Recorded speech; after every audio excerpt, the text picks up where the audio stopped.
Respecto del próximo principio, que es el de la inviolabilidad de la defensa, ya hemos hecho referencia a esta cuestión y hemos tratado y dicho que el artículo 18 es el esencial en torno a esta discusión. Pero debemos decir aquí que el estado jurídico de inocencia del que goza todo imputado se relaciona íntimamente con el principio de la inviolabilidad de la defensa. Si al imputado se le reconoce un estado jurídico de inocencia que no debe probar, sino que, por el contrario, debe ser destruido por la prueba de cargo que deberá ser aportada por el órgano encargado de la acusación formal. Y el sentido de su defensa será el de controlar el modo en que se pretende probar o comprobar su culpabilidad o intentar acreditar su inocencia. El artículo 18, dijimos, protege este principio y dice concretamente que es inviolable la defensa en juicio de la persona y de los derechos.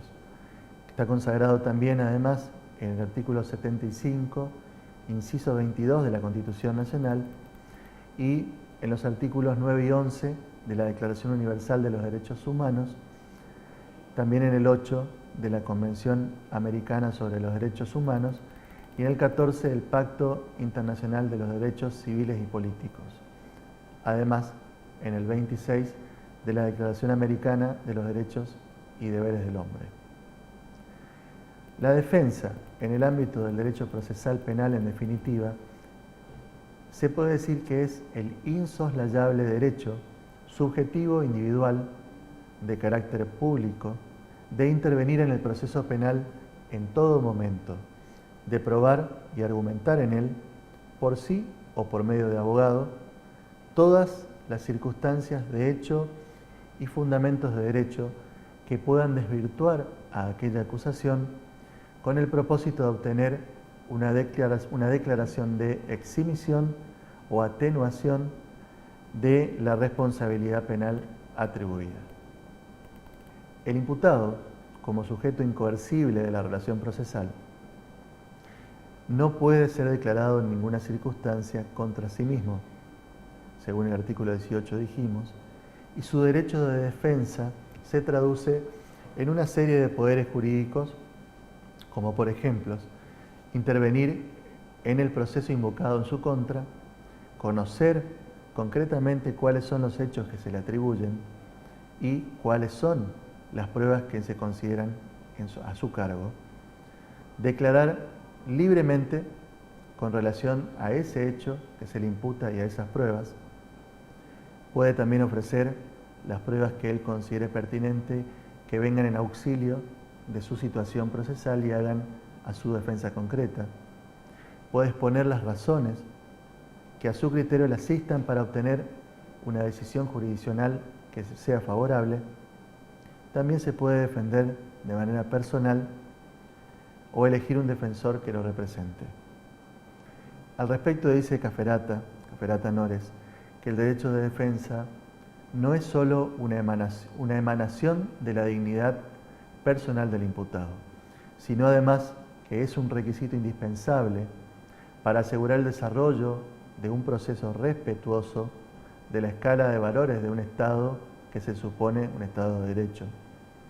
El sistema procesal tiene la obligación de asegurar a todos sus manifestantes desde el primer momento de la persecución penal y en cada una de las etapas procesales.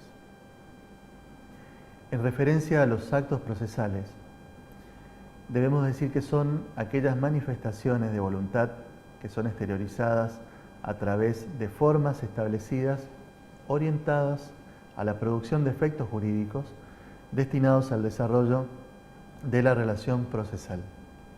Traducen formalmente el comportamiento de los sujetos procesales en orden al objeto y a las finalidades de la señalada relación y determinan efectos sobre la constitución, modificación, desenvolvimiento o extinción de la misma.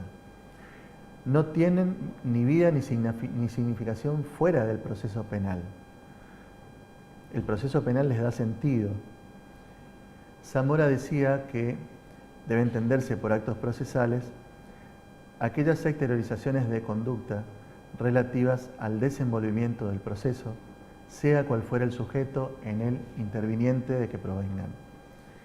El acto procesal es el hecho voluntario que produce efectos jurídicos referido a un proceso penal concreto. Tiene caracteres, como en primera medida, el de legalidad, es decir, que la regulación de los actos procesales provienen de una manera directa de la ley y significa que la existencia y efectos del acto deviene de lo establecido en la normatividad.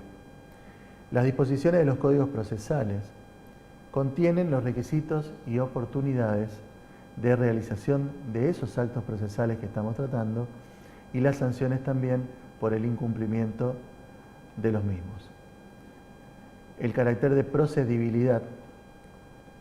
El requisito de legalidad es el de legalidad procesal, pero también refiere al esencial elemento como componente del proceso.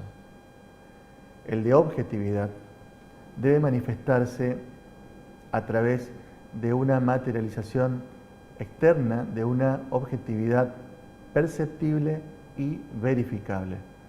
Es, diríamos, la característica más notable, más evidente y que se asocia a la idea de proceso en cuanto a un orden de regulaciones rituales.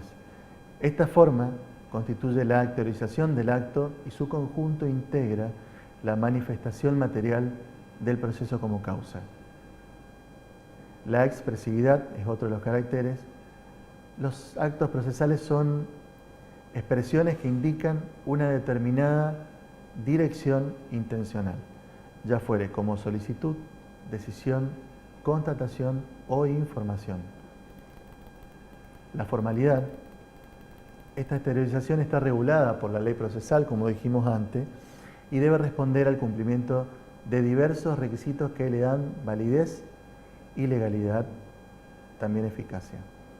Voluntariedad, entendido como la expresión volitiva intelectual del sujeto que actúa, y es uno de los aspectos más difíciles de teorizar.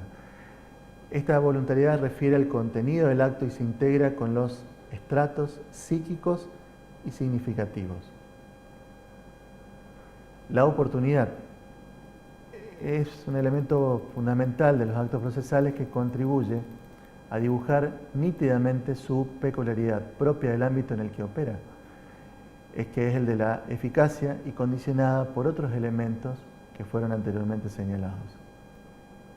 En referencia al tiempo de los actos procesales, a su oportunidad, a los plazos y a los términos, y también a la preclusión, debemos decir que una de las características esenciales de los actos procesales es la de estar sometido a condiciones formales y el de adecuarse para su producción y eficacia a oportunidades prefijadas. Puede además enfocarse desde otra perspectiva, cuál es la de duración total entre el comienzo de la causa y su finalización. Así ha cobrado penoso auge el fenómeno que se ha denominado morosidad judicial y que se manifiesta en la extraordinaria demora en la tramitación y resolución de las causas, convirtiendo en algunas ocasiones en ilusorios aquellos derechos pretendidos por las partes. Ya recordamos la premisa de justicia lenta no es justicia. Entonces, esos actos de los que estamos hablando, los actos procesales, se deben llevar a cabo dentro de los lapsos temporales estrictamente establecidos por la ley, que son lo que en la práctica se conocen como plazos procesales. Esto condiciona su validez. Es decir, si se realizan fuera de estos segmentos temporales a los que estamos obligados por ley, pierden su eficacia y ya no tienen validez. El cómputo del plazo se realiza a partir del día siguiente a su notificación y podemos decir que tienen diferentes caracteres y pueden ser básicamente perentorios u ordenatorios. Los perentorios no toleran la posibilidad de que el acto que no fue llevado a cabo pueda realizarse válidamente después del término expresamente establecido por ley. Producen la caducidad o la decadencia de la facultad en actuación en el caso concreto, a diferencia de los ordenatorios, que son aquellos que culminan, disponen y ordenan la realización del acto en un determinado tiempo que está preestablecido, pero que operado ese tiempo, ese término, ese lapso temporal, no opera la caducidad. Respecto de la preclusión, debemos decir sintéticamente que preclusio significa cerrar el paso, y esto es precisamente lo que ocurre en el caso de que opere el instituto de la preclusión no solamente como caducidad de la facultad no ejercitada, sino como imposibilidad de replanteo de esa situación que está previamente establecida. ¿Cuándo ocurre la preclusión? Cuando ocurre a partir del vencimiento del término puntual y que tiende a impedir que una situación consolidada se retrotraiga a un momento anterior ya sucedido. De alguna manera el concepto de preclusión se relaciona directamente con el de caducidad como específica sanción procesal, ya que en definitiva la preclusión significa en la práctica la pérdida del derecho o de esa facultad que no fue empleada en la oportunidad que legalmente era correspondiente. Dentro del proceso penal se podría citar como ejemplo del instituto preclusivo a la constitución definitiva del actor civil, por ejemplo, el carácter firme de aquellas resoluciones que no fueron impugnadas por la parte que estuviera habilitada para hacerlo, la investigación instructoria, que, salvo supuestos excepcionales, no puede ser reabierta a partir de la elevación a juicio. Decíamos que el tratamiento de los actos procesales se codificó en nuestro ordenamiento legal a partir del artículo 114 al artículo 119, y en dicho tratamiento, a través de los artículos, se expresa en concreto cuál es la utilización de los actos y lo culmina con una pena de nulidad según el 114. Estipula cómo se fecha, por ejemplo, un acto procesal con día, mes y año en que se cumple. Se debe consignar la hora solamente cuando es estrictamente exigido. El secretario del tribunal es el que debe poner el cargo, que es un sello que en definitiva deja constancia de la hora, día, lugar donde se haya presentado un escrito determinado, y tiene por función otorgar la certeza necesaria de cómo ocurrieron las cosas en ese lugar con la presentación del escrito. Se establece que los actos procesales se deben cumplimentar en días y horas hábiles al efecto, y deja como excepción algunos actos instructorios que pueden excederse de manera excepcional en días y horas inhábiles, como por ejemplo la apelación de la excarcelación, que habla el Código puntualmente de que son a partir de la notificación 24 horas hábiles para apelar.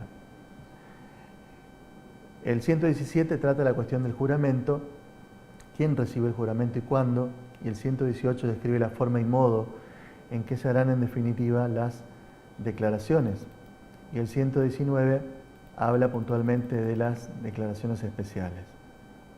En cuanto al tema de las nulidades, debemos decir que dentro del esquema normativo, la más importante de las sanciones procesales es la nulidad. La nulidad entendida como una declaración de invalidez de un acto procesal puntual que debe ser dispuesta por un órgano jurisdiccional reconociendo la existencia de un vicio en ese acto que se ataca que tiene una magnitud suficiente como para que sea necesario privarlo de efectos producidos y a producirse.